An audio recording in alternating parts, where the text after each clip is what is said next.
사무엘하 7장 전체이지만 1절에서 9절까지만 읽도록 하겠습니다. 사무엘하 7장 1절로 9절까지 말씀, 다 찾으신 줄로 믿고 우리 한 절씩 돌아가며 읽도록 하시겠습니다. 여호와께서 주위의 모든 원수를 무찌르사 왕으로 궁에 평안히 살게 하신 때에 왕이 선지자 나단에게 이르되, 볼지어다, 나는 백향목 궁에 살거늘 하나님의 궤는 휘장 가운데에 있도다. 나단이 왕께 아뢰되, 여호와께서 왕과 함께 계시니 마음에 있는 모든 것을 행하소서 하니라. 그 밤에 여호와의 말씀이 나단에게 임하여 이르시되, 가서 내 종 다윗에게 말하기를, 여호와께서 이와 같이 말씀하시되, 내가 나를 위하여 내가 살 집을 건축하겠느냐. 이스라엘 자손을 애굽에서 인도하여 내던 날부터 오늘까지 집에 살지 아니하고 장막과 성막 안에서 다녔나니, 이스라엘 자손과 더불어 다니는 모든 곳에서 내가 내 백성 이스라엘을 먹이라고 명령한 이스라엘 어느 지파들 가운데 하나에게 내가 말하기를, 너희가 어찌하여 나를 위하여 백향목 집을 건축하지 아니하였느냐고 말하였느냐. 그러므로 이제 내 종 다윗에게 이와 같이 말하라. 만군의 여호와께서 이와 같이 말씀하시기를, 내가 너를 목장 곧 양을 따르는 데서 데려다가 내 백성 이스라엘의 주권자로 삼고. 같이 읽으시겠습니다. 내가 가는 모든 곳에서 내가 너와 함께 있어 내 모든 원수를 내 앞에서 멸하였은즉 땅에서 위대한 자들의 이름같이 내 이름을 위대하게 만들어 주리라. 아멘. 오늘은 하나님이 하나님 되시도록이라는 제목으로 하나님의 말씀을 전하겠습니다.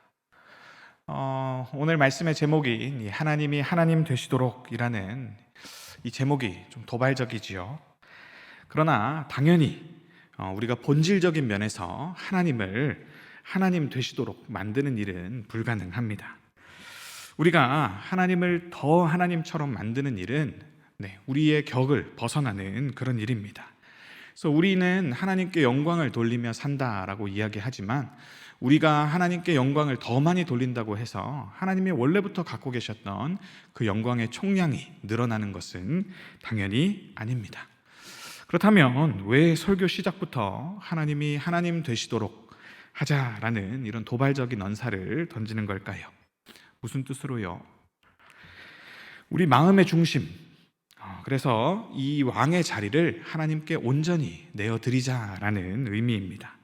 그러기 위해서는 먼저 내가 하나님을 정말 하나님으로 내 안에 모시고 있는지를 돌아볼 수 있어야 하겠다라는 말입니다. 하나님을 하나님 되시도록 하는 일이 불가능하다라고 했지만요, 우리가 이 사실을 머리로는 알고 있지만 마음으로는 따르지 못하는 경우가 아주 많습니다. 그래서 우리는 어떤 결과를 가지고 오냐, 역설적으로 안 되는 일에 마치 그것을 이룰 수 있을 것처럼 우리 인생을 던지고 헌신하는 그런 매달림에 집착이 있습니다. 그래서 내 노력과 헌신과 열정이 하나님을 더 영광스럽게 하고 하나님을 좌지우지할 수 있다, 그렇게 마음으로 여기며 살아갈 때가 얼마나 많은지요. 그렇게 우리는 하나님께서 원하시지도 않는데 억지로 그분 앞에 우리의 섬김과 헌신을 드림으로 인해서 그분을 빚지우기를 원하고요, 나 필요한 때 슬그머니 내가 이렇게 하나님 섬기지 않았습니까? 하나님 어서 빚 갚으세요 라고 채권자처럼 굴면서도, 그럼에도 불구하고 우리의 마음 중심은 나는 하나님을 하나님으로 잘 모시고 있다라고 믿는 것이 바로 죄인된 우리들의 자화상일 수 있겠다라는 이야기입니다. 본문은요, 하나님이 성전을 짓겠다라고 이야기하는 다윗에게 너는 성전을 짓지 마라 라고 말씀하시는 장면입니다. 언약궤를 저기 아비나답의 집에서 모셔와서 그것을 안치할 성전을 짓는 일은 왜 안 좋은 일이겠습니까? 선한 일 아닙니까? 허나 하나님께서 이것을 막으시고 계시다라는 것입니다. 그때 이해되지 않는다 해서 다윗은 강행한 것이 아니라 하나님이 나단을 통해 말씀하시는 말씀을 듣고 일단 멈췄습니다. 그리고 성경은요, 이 멈춤이야말로 다윗에게 가장 잘한 일이었다라고 평가합니다. 왜요? 바로 하나님을 하나님 되도록 그의 중심 가운데 삶의 결정권과 보좌를 하나님께 온전히 드린 일이기 때문이었습니다. 그래서 그는 우리와 같은 죄인이었음에도 불구하고 가장 중요한 가치를 놓치지 않았습니다. 그래서 그의 믿음은 모든 이스라엘 백성들의 기감이 되었습니다. 어떻게 그는 그럴 수 있었는지 이 다윗의 이야기 가운데 우리가 방법론적 지혜를 같이 배웠으면 좋겠습니다. 그러면 우리는 어떻게 우리 안에서 하나님이 하나님 되시도록 할 수 있을까요? 첫 번째로 우리는 하나님께 물어야 합니다. 오늘 우리가 읽은 말씀 2절 말씀을 보면요, 왕이 선지자 나단에게 이르되 볼지어다 나는 백향목 궁에 살거든 하나님의 궤는 휘장 가운데 있도다 라고 이야기하는 장면이 나옵니다. 앞서도 잠깐 말했지만요, 다윗의 계획은 누가 보기에도 선한 것이었습니다. 그는 하나님의 은혜를 기억했기 때문에 목동이었고 가족에서 막내라서 내놓은 자식과 같았던 자신을 왕으로 만드시고 오늘 이 자리에 있기까지 그 모든 길을 인도하신 것은 하나님이심을 그는 알았기 때문에 그는 하나님을 더 영화롭게 하기를 마음 중심에서부터 원했다라는 것입니다. 그래서 그는 30살에 유다 지파의 왕이 되었고요, 37살이 됐을 때 통일 이스라엘의 왕이 되었습니다. 그 왕이 되자마자 한 일이 수도 예루살렘을 수도로 삼고 그가 아비나답의 집에 그냥 팽개쳐져 있던 언약궤를 그 예루살렘으로 가져온 그 일이었습니다. 그 언약궤를 옮긴 사건의 의미가 무엇이었을까요? 바로 내가 왕이지만 우리나라의 진정한 주권은 이 언약궤 가운데 머무는 하나님의 통치입니다. 즉 하나님께 진정한 주권이 있습니다 라는 그의 신앙 고백이었다라는 것입니다. 거기서 그는 만족하지 않고 그의 신앙 경력에 있어서 마지막 한 줄을 추가함으로 그가 하나님을 기쁘시게 하고자 했습니다. 그래서 우리가 활용정점이라고 하지요. 가장 중요한 일에 헌신해서 그의 인생의 유종의 미를 거두고자 하는 거대한 계획을 하나님 앞에 아뢰었다라는 것입니다. 그게 바로 성전 건축입니다. 오늘 나단에게 다윗이 이야기한 것은 나도 이렇게 멋진 백향목 건물에 살도록 하나님이 인도해 주셨는데 내가 어찌 하나님께 더 큰 은혜로 되돌려드리지 않을 수 있는가라는 그의 신앙 고백이었습니다. 이 다윗이 잘한 점은요, 바로 그의 영적 멘토이자 선지자인 나단에게 이 일에 대하여 물었다라는 점입니다. 그런데요, 이 선지자 나단은요, 이 일로 하나님께 묻지 않았음을 볼 수 있습니다. 물으나 마나 너무 뻔한 일, 하나님이 기뻐하실 일이 분명하기 때문에 그는 하나님께 물어볼 필요를 느끼지 못한 것이지요. 그러니 다윗이 이런 이야기를 했을 때 계획대로 해라 라고 그는 찬성하는 모습을 볼 수 있습니다. 그러나 하나님께서 나단에게 나타나셔서 내가 그 일을 기뻐하지 않는다라고 밤에 말씀해 주셨습니다. 그것이 5절 말씀인데요, 가서 내 종 다윗에게 말하기를 여호와께서 이와 같이 말씀하시되 내가 나를 위하여 내가 살 집을 건축하겠느냐. 좀 빙빙 꼬아 있는 말 같지만 단도직입적으로 말하면 내 살 집을 왜 네가 짓노? 라는, 내 살 집을, 성전을 네가 건축하지 말라라는 말씀입니다. 여러분, 이것을 통해 우리가 알 수 있는 것은요, 아무리 선한 일 그리고 하나님이 기뻐하실 만한 일이어도 우리가 결정적으로 이 일을 행하기 전에 하나님의 뜻을 먼저 묻는 것이 참된 지혜다라는 것입니다.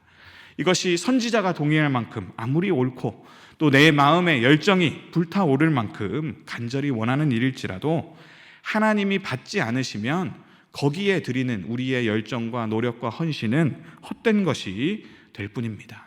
안 하는 것만 못한 일일 수 있다라는 것입니다. 그러니 인생을 낭비하는 지름길로 가기 전에 이 묻는 것과 묻지 않는 것은 우리의 삶에 있어서 천지 차이의 결과를 가지고 올 수 있다라는 것입니다. 여러분, 우리가 넘어지기 쉬운 점은 바로 여기입니다. 하나님이 이미 그를 높은 곳에까지 그를 높이셨기에 그는 묻지 않고도 일할 수 있었습니다. 원함이 있었고 능력이 있어서 그는 하나님 없이도 이 일을 이룰 수 있었습니다. 그럼에도 불구하고 그가 물었던 것, 그가 선지자 나단에게 내가 이 일을 하겠다라고 얘기한 것은 아마도 언약궤를 모셔온 그의 중심과 관련이 있었을 것입니다. 그의 속에는 자신이 왕이 아니라 하나님께서 왕이심을 그는 아직 잊지 않고 있었다라는 것입니다. 여러분, 우리가 이 점을 배울 수 있어야 하겠습니다. 우리는 하나님 앞에 아무리 선한 일을 하고 또 아무리 원하는 일을 할지라도 이 묻는 자리로 나아가야 하겠습니다. 이 묻는다라는 것은 기도하는 것이죠.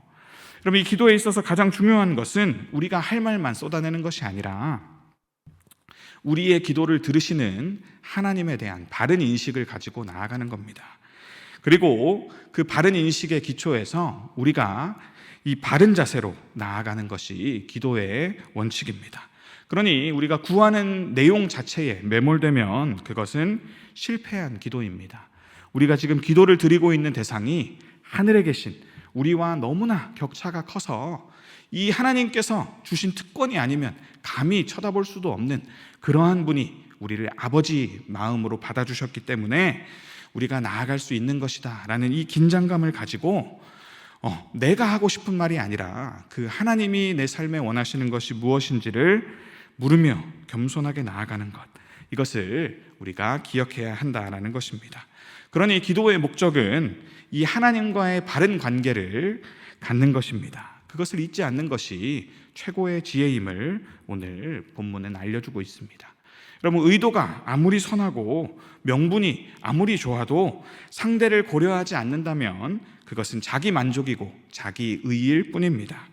그래서 일단은 하나님께 묻고 보는 정말로 이러한 좋은 신앙의 습관을 들이시는 저와 여러분들 되시기를 바랍니다.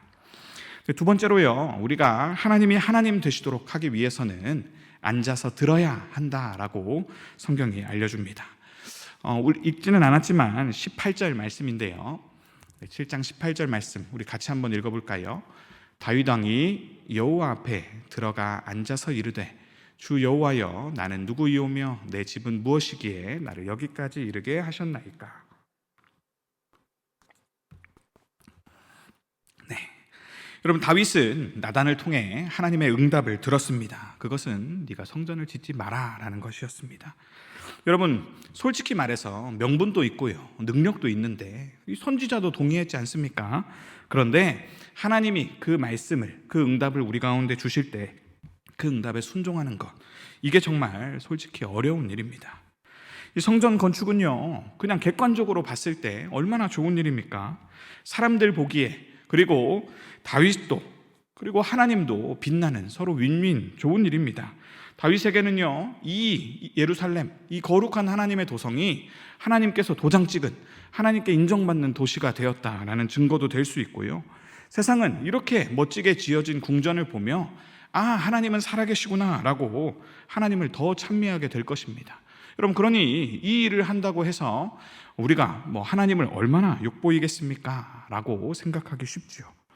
여러분들도 한번 생각해 보십시오. 여러분들이 이미 성공해서 부모님께 효도할 명분도 있고 능력도 갖췄다라고 생각해 보십시오. 여러분, 부모님이 에이 됐다, 야 너네나 잘하면 되지, 나한테까지 그렇게 잘해줄 필요 있냐라고 한다고 해서 여러분 그 말에 고지고대로 효도하지 않으실 분 계십니까? 부모님이 뭐라고 했든지 여러분들이 하실 수 있다면 그냥 다 체면치레겠거니 하고 부모님 말씀 무시하고 진행하는 것이 우리 사람의 본능 아닙니까? 그럼에도 불구하고 다윗은요, 하나님에 대한 그의 호의가 짓밟힌 것 같은 그러한 상황에도 하나님이 멈추라 하시니 일단 멈춥니다. 이 나단의 말에 귀를 기울였다라는 것입니다. 하나님은 그를 향해 이야기합니다. 내가 언제 너한테 집 달라 한 적 있니? 도리어 하나님께서 다윗 너를 위해 영원한 이름을 가질 집을 지어주겠노라 라고 말씀해 주셨다라는 것입니다. 여러분, 지금 열정에 사로잡혀 있는 다윗에게 그 말씀이 잘 들렸고 납득되었을지는 저도 의문입니다만, 우리가 정말로 배워야 되는 것은 다윗은 한마디의 원망과 항의가 없이 일단 하나님 앞에 앉았다라는 사실입니다. 여러분, 그래서 목회자들의 목회자라고 불리던 유진 피터슨 목사님은요, 이 멈춤이야말로 다윗이 그의 일생에 행한 모든 일 중에 가장 중대한 것이다 라고 주석했습니다. 여러분, 다윗이 행한 그 훌륭한 신앙적인 이력이 얼마나 많습니까? 그가 골리앗을 죽인 것, 그리고 사울을 하나님의 뜻을 존중해서 죽이지 않은 것, 그리고 왕이 되자마자 언약궤를 가지고 온 것, 여러분 이것은 하나님이 보시기에 얼마나 갸륵한 일들입니까? 아무나 할 수 없는 그러한 일입니다. 그럼에도 불구하고 그 모든 이력들보다도 지금 결정적인 순간에 하나님이 하지 마라 하시니 멈추고 포기하고 내려놓는 이 결단이야말로 아무것도 하지 않고 조용히 하나님 앞에 앉은 것, 그가 왕이었음에도 자신의 자유를 포기한 이 모든 행동이 하나님 보시기에 가장 위대했다라고 알려주는 것입니다. 여러분, 왜 아무것도 하지 않는 것이 하나님을 위해 최선을 다한 것보다 더 낫다라고 평가받을까요? 그것은 우리가 앉아볼 때 알 수 있습니다. 앉아야 들리는 것이 있습니다. 여러분, 무릎을 꿇어야 이해되고 보이는 영적인 세상이 있기 때문입니다. 여러분, 그가요 나단 선지자의 말을 무시하고 성전 건축을 충분히 진행할 수 있었습니다. 그러나 그렇게 그의 뜻대로 자신의 신앙을 우직하게 밀고 하나님 앞에 하나님 내 뜻이니 받아주세요 라고 밀고 나갔다면 그는 성전의 건축자로는 기억되었을지 모릅니다. 하지만 더 큰 견지에서 볼 때 그는 예수님의 조상이 되는 다윗 언약에서 하나님의 파트너로는 기억되지 않았을 것입니다. 여러분, 그러니 다윗의 오늘 이 멈춤이 하나님께 일할 여지를 드림으로 자신의 삶을 그리고 하나님을 더 빛나게 하는 놀라운 결과를 가지고 왔다라는 것입니다. 그래서요, 그는 성전 짓기를 멈춤으로 인해서 참된 성전이신 그리스도 예수님을 그의 모든 삶을 통해 예비했다라고 평가받는 귀한 신앙의 소유자로 인정되었습니다. 여러분, 우리가 배울 것은요, 그가 앉았을 때에야 비로소 자신의 중심을 돌아봤다라는 사실입니다. 여러분, 18절 다시 한 번만 띄워주시면요, 그는 하나님 앞에 앉았을 때에 주 여호와여 나는 누구이오며 내 집은 무엇이기에 나를 여기까지 이르게 하셨나이까 라고 자신을 겸손하게 돌아볼 수 있었습니다. 하나님이 선한 일을 왜 좌절시키시는지, 내가 누구이기에 하나님은 나를 어떤 자로 빚어가시기를 원하기에 오늘 내게 이러한 멈춤을 주시는지에 대해서 그는 그제서야 듣기 시작했다라는 것입니다. 여러분, 여기서 우리가 배워야 되는 것은요, 우리는 잘못하고 있을 때보다 잘했을 때 더 멈춰서 하나님께 듣기를 힘써야 한다라는 것입니다. 왜요? 우리가 잘못했을 때는 우리의 양심이 우리를 공격하고 이 악한 상황을 벗어나야 되기 때문에 누구나 회개하고 돌아올 마음이 솟아납니다. 그러나 잘 될 때가 문제죠. 지금 내가 하고 있는 이 열심, 그리고 내 안에 있는 이 헌신에 스스로 도취되어서 한없이 고무돼서 내가 하나님보다 앞서고 있을 때에도 우리 자신을 돌아볼 능력이 우리에게 없기 때문입니다. 여러분, 그래서 우리는 이 신약 성경에 잘 아는 이야기를 통해 다시 한번 이 교훈을 새길 수 있습니다. 누가복음 10장 42절 말씀인데요, 몇 가지만 하든지 혹은 한 가지만이라도 족하니라 마리아는 이 좋은 편을 택하였으니 빼앗기지 아니하리라 하시니라. 여러분, 이게 언제 하신 말씀이죠? 마르다와 마리아 자매에게 하신 말씀입니다. 여러분, 기도는 우리의 의욕과 헌신을 드리는 자리가 아니다라는 것입니다. 우리가 처음부터 주님의 뜻을 엿주는 자리가 기도의 자리입니다. 여러분, 그러나 그 기도로 나아갈 때 우리가 마르다처럼 내 사역과 내 일 중심으로 하나님, 내가 성취를 해야만 하나님이 영광을 받으십니다 라고 우리 입장에서 하나님을 윽박지르는 그런 성취지향의 삶을 살다 보면요, 우리 존재의 본질을 놓치게 될 수 있다는 것입니다.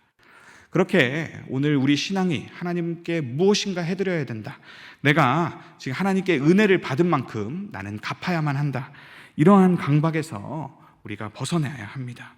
그때 우리가 이 참된 안식, 하나님이 우리를 어떻게 빚어가기 원하시는지를 바라볼 수 있는 여유를 얻게 된다라는 것입니다. 그리고 그러한 여유 가운데 우리보다 이 일을 어떻게 지혜롭게 행하실 수 있을지 하나님이 알려주시는 그 계획을 깨닫게 되고, 그래서 하나님과 진정으로 동역할 수 있는 하나님의 언약의 파트너가 될 수 있다라는 것입니다.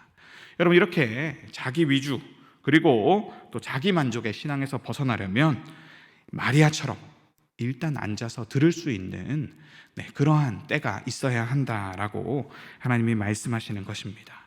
여러분, 내가 하나님을 위해서 헌신해야 될 때가 분명히 있습니다. 그러나 그러한 헌신이 요구될 때 외에는 우리에게 더 중요한 것은 하나님이 오늘 내게 무엇을 원하시는가를 듣는 일입니다.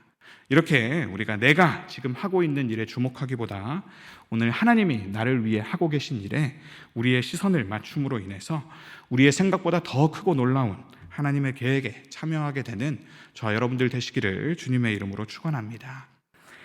네, 마지막인데요. 어떻게 하면 우리가 하나님을 더 하나님 되게 우리의 마음속에 이 높은 보좌의 자리에 앉게 하실 수 있습니까? 바로 새 기도를 드려야 됩니다 라고 성경은 알려줍니다. 7장 27절 말씀인데요, 우리 마지막으로 같이 한번 읽어보겠습니다. 만군의 여호와 이스라엘의 하나님이여 주의 종의 귀를 여시고 이르시기를 내가 너를 위하여 집을 세우리라 하였으므로 주의 종이 이 기도로 주께 간구할 마음이 생겼나이다. 아멘. 여러분, 앉아서 듣고 나면 하나님은 새로운 기도 제목을 우리에게 주신다라고 말씀하십니다. 여러분, 이 깨닫게 하시는 계획을 알게 하사 더 나은 계획에 우리가 더 헌신적으로 참여하게 되는 거룩한 열심을 함께 부어주신다라는 것입니다. 주의 종이 이 기도로 주께 간구할 마음이 생겼다라고 말할 만큼 하나님은 우리를 적극적으로 이끌어 가시는 분이다라고 이야기합니다. 여기에 기도의 증가가 있습니다. 여러분, 어떤 모자란 기도라도 하나님은 일단 받아주심을 다윗의 이 묻는 기도를 통해 알 수 있지요. 그리고 엎드린 우리의 수준에 맞게 우리를 깨닫게 하시고 설득하심도 우리가 알 수 있습니다. 이 과정을 통해 우리는 이 기도 후에 자라고 성숙해져 있는 우리의 모습을 발견하게 된다라는 것입니다. 이렇게 기도를 통해 우리가 계속 자라가면 그리스도의 장성한 분량, 즉 하나님이 원하시는 하나님의 형상이 회복되는 영화의 단계까지 나아가는 것입니다. 여러분, 우리에게는 즉각적인 원함이 있고요, 궁극적인 원함이 있습니다. 그리고 그 사이에 공백이 있고 간극이 있죠. 여러분, 다윗에게는 어떤 것이 즉각적인 원함이었습니까? 바로 이 성전을 건축해서 하나님께 영광을 돌리겠다라는 것이 그의 당장의 원함이었습니다. 그러나 그것을 통해 이루고자 하는 궁극적인 원함이 있었음도 하나님은 아셨는데요, 그것은 그가 언약궤를 하나님께 언약궤를 예루살렘에 들고 와서 하나님이 왕이십니다 고백하기 원하는 그의 마음 중심이었습니다. 즉 주님의 원함을 따라 내가 왕임에도 불구하고 주님의 기쁨이 되는 삶을 살고자 하는 것이 그 마음속에 있는 궁극적인 원함이었다라는 것입니다. 그러면 무엇이 이 다윗의 기도 가운데 있는 궁극적인 원함을 이루는데 더 좋은 길이었을까? 하나님은 다윗의 연약함을 아셨다라는 것입니다. 다윗이 자신의 뜻을 밀고 나가서 성전을 짓고 나면요, 자만심에 하나님보다 위에 설 수 있는, 그래서 저 열방의 왕과 다를 바 없게 되는 그러한 우려가 있음을 아셨다라는 것입니다. 그렇기 때문에 하나님은 다윗의 주도로 성전을 짓도록 그냥 허락하시기보다 오늘 네가 그 성전을 짓지 않더라도 내가 오늘 네 삶에 베풀고 있는 하나님의 주도권을 인정하며 그의 가문을 세워가시는 모습을 더 주목하며 살펴보라 라고 그에게 사모할 대상을 바꿔주셨다라는 것입니다. 여러분, 이것을 통해 우리가 알 수 있는 것은요, 우리의 즉각적인 원함이 이루어져야만 우리가 반드시 궁극적인 원함에 도달하는 것은 아니다라는 것입니다. 그럼에도 불구하고요, 우리는 당장 내일을 쳐다볼 수 없는 자들이기 때문에 이 이루어지지 않고 있는 공백과 간극 속에서 불안해하고 염려한다라는 것입니다. 그러나 성경이 우리에게 분명하게 알려주는 것은요, 우리가 궁극적인 원함의 자리에 도달하고 나서 뒤를 돌아봤을 때 지금 기도하고 있는 내용, 즉 이미 과거가 되었겠지만 내 당장에 원함이 담겨 있었던 그 기도가 이루어지든 이루어지지 않든 크게 상관이 없었다라는 내용에 대해서 깨닫게 되었을 것이다 라는 것입니다. 그래서 다윗이 앉아서 하나님을 의뢰함으로 깨달은 사실이 바로 이것입니다. 우리 인생이 잘 가고 있는지에 대한 불안과 염려를 잠재울 수 있는 것은 딱 하나, 하나님의 선하심을 의심하지 않는, 흔들리지 않는 마음이 부어질 때구나 라는 이 사실을 그는 깨달았습니다. 그래서 이 시간과 공간을 뛰어넘어서 전지전능하심으로 우리의 궁극적인 원함을 아셔서 그것으로 가는 가장 짧은 길을 우리에게 주신다. 내 계획보다 더 나은 계획을 반드시 하나님은 갖고 계시다라는 그 믿음이 오늘 다윗 위에 주어졌다라는 것입니다. 여러분, 그래서요 우리가 사무엘하 12장을 보면요 이런 이야기가 나옵니다. 22절 23절 제가 읽겠습니다. 이르되 아이가 살았을 때에 내가 금식하고 운 것은 혹시 여호와께서 나를 불쌍히 여기사 아이를 살려주실는지 누가 알까 생각함이거니와 지금은 죽었으니 내가 어찌 금식하랴 내가 다시 돌아오게 할 수 있느냐 나는 그에게로 가려니와 그는 내게로 돌아오지 아니하리라 하니라. 여러분, 이 이야기를 읽지는 않았지만요 제가 간단하게 설명을 드리면 나중에 다윗이 자신의 인생에 지울 수 없는 오점을 남기죠. 바로 밧세바를 강제로 취한 일입니다. 하나님은 나단을 통해 그의 죄를 지적하시면서 네가 잘못했으니 너는 죄값을 치러야 한다라고 말씀하셨는데요, 그의 죄를 그가 받는 것이 아니라 밧세바와 그의 사이에서 태어날 아기가 죄값을 치를 것이다 말씀하셨습니다. 다윗은 금식하며 기도했습니다. 하나님, 이 아이를 불쌍히 여겨주십시오. 이 아이는 무슨 죄가 있습니까? 자기 죄를 나에게 돌리면 되지 왜 이 아이에게 돌립니까? 라고 기도했겠죠. 그러나 하나님은 그 기도에 응답하셨습니까? 근데 그 기도가 합당한 기도였지만 하나님은 듣지 않으셨습니다. 그러나 여기서 다윗이 깨달았던 것이 나옵니다. 그는 자기의 기도가 좌절되었다라고 느끼지 않았다라는 것입니다. 아이는 회복되지 못했지만 하나님은 그 아이를 버리지 아니하셨다라는 확실한 믿음이 그에게 있었습니다. 다윗이 나중에 죽었을 때에 하나님은 그 아이를 반드시 만나게 하실 것이다 라고 그는 믿었습니다. 그리고 나서 신하들이 그를 이상하게 보든 얼마나 냉정한 사람으로 보든지 상관하지 않고 그는 밧세바를 위로하기에 힘썼고 그 밧세바와의 관계에서 다시 솔로몬을 얻었음을 우리는 볼 수 있습니다. 여러분, 그가 하나님께서 이제 자신의 기도를 또 들어주지 않으셨음에도 불구하고 하나님의 선하심을 신뢰할 수 있었던 비결이 무엇이겠습니까? 그것은 하나님이 그 입술에 새로운 기도를 주셨기 때문입니다. 더 이상 자신을 의지하지 않고 하나님을 의지하도록 그의 입술에 새 기도를 주셨기 때문입니다.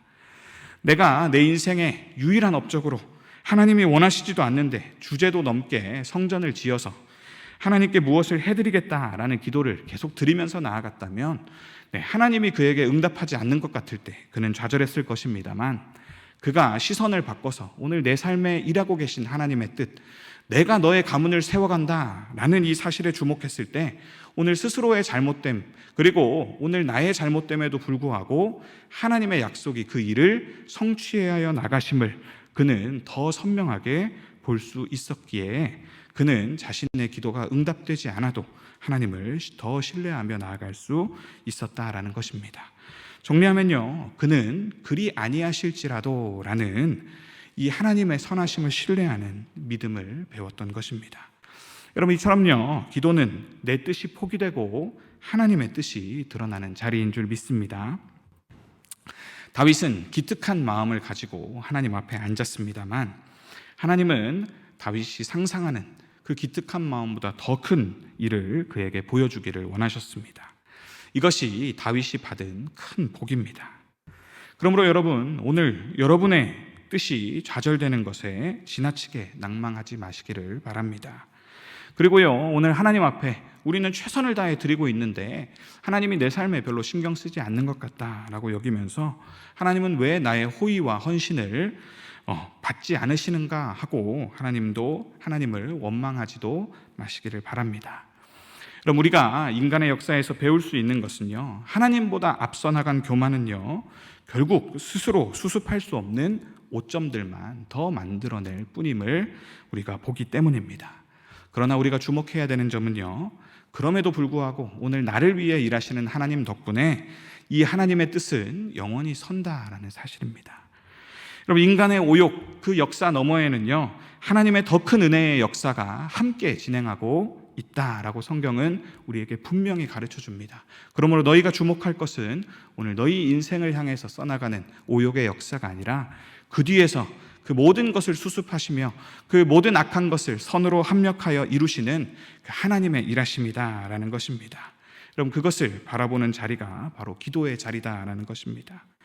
여러분, 그러니 사역의 열매, 우리의 행위의 열매가 우리의 존재 가치를 결정하지 않도록 앉아서 듣는 자리를 우리가 사모해야 하겠습니다. 여러분, 우리의 존재 가치는 오직 하나님과의 바른 관계 속에서 맺어지는 것임을 알고 이 바른 관계를 누려가도록 힘쓰는 기도가 필요하다라는 것입니다. 그러니 우리가 우리의 사는 일에 바빠서 가장 중요한 일을 놓치면 안 되겠습니다. 그것은 바로 우리가 묻고 하나님 앞에 앉아서 하나님의 뜻을 경청하고, 그리고 하나님이 우리를 설득하는 대로 새로운 기도를 우리 입술로 올려드리는 이러한 일입니다. 이러한 일을 우리는 한 단어로 표현하는데요, 그것이 바로 안식이라고 부릅니다. 여러분, 하나님은 우리에게 6일 동안 최선을 다해 살라라고 말씀하셨지만 그 6일을 시작하는 첫날에 너희는 반드시 안식하며 나의 뜻을 물어라 라고 우리에게 말씀하셨습니다. 여러분, 오는 주일이 바로 성령 강림 주일입니다. 우리는 이 완성된 성전이신 예수 그리스도께서 우리에게 약속하신 대로 성령님을 보내주신 성경의 이야기를 듣습니다. 이것은 하나님이 얼마나 약속을 충실하게 지키시는지에 대한 증거입니다. 여러분, 그 오순절에 임하신 성령님께서 오늘 우리의 삶에도 역사하고 계심을 믿으시기를 바랍니다. 여러분, 하나님께 철저하게 불순종해서 누구 하나 하나님 앞에 자격 있는 제자라고 말할 수 없는 그 제자들을 바꾼 것이 누구입니까? 성령님이십니다. 이 성령님이 우리 가운데 임하시면 아무리 소망 없는 자라 할지라도 하나님의 뜻대로 바꾸시고 거룩하게 하사 그 용도에 맞고 목적에 맞게 사용하신다라는 것이 하나님의 더 큰 계획입니다. 여러분, 그러니 오늘 이 말씀을 기억하며 오늘 하나님을 위해 분주한 내 인생을 잠시 내려놓고 오늘 나를 위해 분주하신 하나님께 우리의 시선을 두며 나아갈 수 있으면 좋겠습니다. 마지막으로 쇠렌 키에르케고르라는 현대 신학의 아버지라고 불리는 자가 있는데요, 그의 기도를 제가 잠깐 읽어보겠습니다. 하늘에 계신 하나님, 저 자신이 아무것도 아님을 깨닫게 하소서. 그래서 절망하는 것이 아니라 하나님의 위대하심을 더욱 알게 하소서. 아멘. 그럼 우리의 뜻이 꺾일 때 절망하는 것이 아니라 하나님의 뜻을 더욱 깨닫는 그러한 담대한 믿음이 우리 가운데 부어지기를 바랍니다. 그래서 하나님이 하나님 되시도록 오늘도 이끄시는 성령님 따라가는 복된 인생을 사는 저와 여러분들 되시기를 주님의 이름으로 축원합니다. 이 시간 같이 말씀 붙들고 기도하며 나아가시겠습니다. 시간 우리의 마음 가운데 내가 하나님을 정말로 하나님답게 모시고 있는지를 돌아볼 수 있는 참된 지혜가 있기를 원합니다. 하나님, 우리가 선한 일을 하면서 하나님 주님 앞에 물으며 나아가고 있습니까? 하나님, 주님 응답 주실 때에 하나님 그것이 오늘 내 삶에 주시는 하나님의 말씀으로 여기며 잠시 앉아서 하나님 그것에 경청하고 있습니까? 하나님, 그리고 오늘 주의 말씀이 선포될 때에 하나님 그것을 따라 우리 입술을 새 기도로 변화시켜 나가고 있습니까? 하나님, 이 세 가지 지혜 앞에 우리 인생을 반추해 볼 수 있기를 소원합니다. 당장에 내 기도가 이루어지지 않고 상식에 맞는 것, 내 뜻에 맞는 것이 이루어지지 않았다 해서 우리가 우리 입술로 하나님을 원망하고 하나님을 믿지 않는 하나님 그러한 길로 나아가고 있지는 않습니까? 하나님, 주님께서 우리 마음에 보내주신 성령 하나님 그 하나님을 의지하며 나아갈 때에 우리의 시선이 하나님께로 고정되게 하시고 오늘 내 삶에 더 나은 계획을 갖고 계신 그 하나님의 음성을 경청할 수 있게 되며 아버지 하나님, 그래서 주님 이루시기 원하는 그 존재의 목적대로 우리가 하나님 앞에 온전히 부어질 수 있기를 소원하오니 하나님, 오순절에 강림하신 그 성령 하나님 우리 안에 계시오니 우리가 그분께 우리의 삶의 보좌를 내어드리기 원합니다. 하나님, 나를 사용하여 주시고 나를 빚어가시고 나를 하나님의 뜻에 걸맞는 자들로 하나님 이 시간 빚어가 주시옵소서 하고 우리 안에 계신 성령 하나님을 믿고 주여 부르짖으며 우리를 빚어 주시옵소서 간구하며 나아가겠습니다. 주여.